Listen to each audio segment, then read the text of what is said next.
நீராறும் கடலுடுத்த நிறமடந்த எழிலொழுகும் நீராறும் வதனமன திகழ்பரத கண்டமெதில் தக்கணமும் அதிசிலந்த திராவிடங்கள் திருநாளும் எட்டு செய்யும் புகழ் மணக்க இருந்த பெரும் தமிழனங்கே தமிழனங்கே.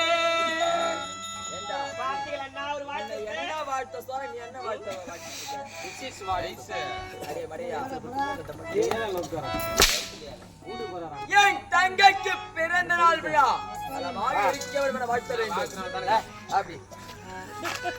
நான் வாழ்த்தினவள் தானா? ஆமா. போடு முட்டி யாரும் போடு முட்டி யாரை முட்டி போட சொல்றீங்க? வாழ்த்தணுமா வாழ்த்த கூடாதா? உன்ன என்னன்னா இது வாழ்த்த வேண்டும். முடி போட சொல்ல. எதற்காக முட்டி போட வேண்டும்? அது பழக்கம். நீ போடு முட்டி. ஆவிகளே இத பாருங்க, நீங்க கடவுள் தானே. வாழ்த்தலாம் சொல்றீங்க, வாழ்த்த முடியுமா முடியாதா? வாழ்த்தலாம் தானே? ஆமா. அப்ப போடு முட்டி. முடியாது. அப்ப வாழ்த்த முடியாது. நான் கிளம்புறேன். முட்டி போட சொல்ல. ஆள் துடைக்காமல் செல்லவே முடியாது. அப்ப முட்டி போட. ஏன்பா பாலத்தை வணங்க சொல்லுப்பா.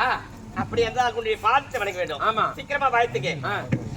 என்ன வாழ்த்துங்க சுவாமி. எம்மா மகேஸ்வரி 16 பெத்து 10 ஷெத்து 4 ஊர் மேல போய் 2 இழுத்துன்னு ஓடி ஒண்ணுமே இல்லாம முண்டிச்சா நிலாரு. நீ பார்த்தீங்களா?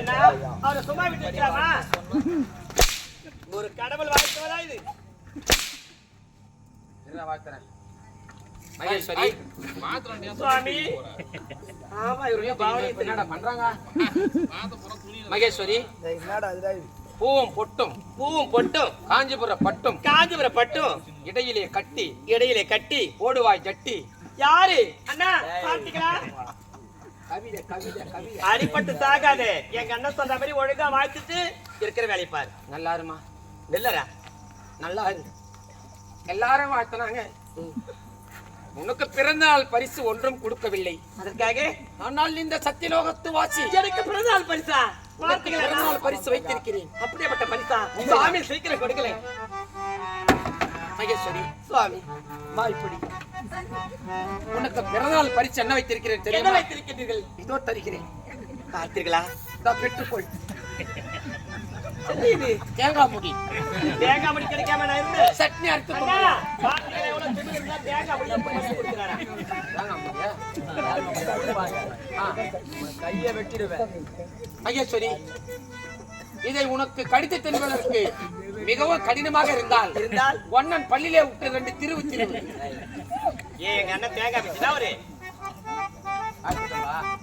நம்ம பெற்றுக்கொள். நன்றாக தேங்காய் முடி எனக்கு பரிசா கொடுக்கிறேன். இதுக்குதான் நல்லா அடிபட்டு சாகுறேன். எங்க அப்பா சமைக்கிறான். அண்ணா அடுத்த முறை என்னென்ன செய்யணும் சொல்லுங்க. மணிகண்டு தந்தையை மணிகண்டு மணிகண்டா வைகுந்த வாசன் என்ன பாபா சிரிக்கிறான். டேய் என்ன வைகுந்த வாசன்? அதோ நாராயணன் வந்திருக்கிறார். பொன்னுலகத்து வேந்தன் 33 கோடி தேவருக்கெல்லாம் தலைவன் நாகப்பூச்சி தேவேந்திரன் வந்திருக்கிறார். அதோ அங்கே பார் கைலாய வாசன். தூங்குறான் பாரு பாவா. டேய் எழுந்திரி. ஆய்ந்த சிந்தனையில இருக்கீங்க. ஆய்ந்த சிந்தனை.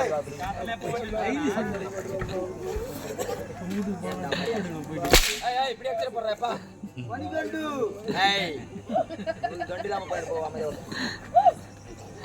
கைலாய வாசன் யானை முதல் எறும்புக்கடை 84 லட்சம் ஜீவஜீவங்களையும் படியளக்கக்கூடிய கர்த்தா ஈஸ்வரன் வந்திருக்கிறார். சத்தியலோகத்து வாசி பிரம்மதேவன் நான் வந்திருக்கிறேன். ஒரு கண்ணுக்கு விருந்தாக ஒரு நாட்டியம் இருந்தால் சிறப்பாக இருக்கும். அதுவும் அந்த நாட்டியம் இந்த பூலோகத்தில் இருக்கிற நாட்டியம் போல் இருக்கக்கூடாது. தேவலோகத்தில் அரம்பா ஊர்வசி மேனகா திலோத்தமை என்று சொல்லக்கூடிய 4 வித நாட்டிய மாதிரி நாட்டியமானால் எப்படி இருக்குமோ அப்படிப்பட்ட ஒரு நாட்டியம் இருந்தால் சிறப்பாக இருக்கும்.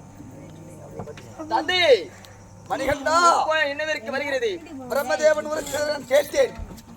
அப்படி என்றால் அந்த தேவலோகத்தில் நாட்டியமாடக்கூடிய நாட்டியமாதலில் யார் இப்பொழுது இங்க வருவாங்க? எப்படி நாட்டியமாட?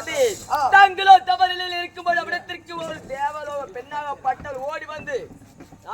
புரிந்து கொண்டிருந்தால் அவருக்கோ சந்தேகம் இருந்த காரணத்தினால் அவளை அழைத்துக் கொண்டு வந்து பாதாள சிறையில் அழைத்து வைத்திருக்கிறேன்.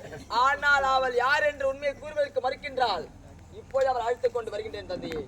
மணிகண்டா, அதிவிரமாக சென்று அழைத்து கொண்டு வர அவளை. ஆகட்டும்.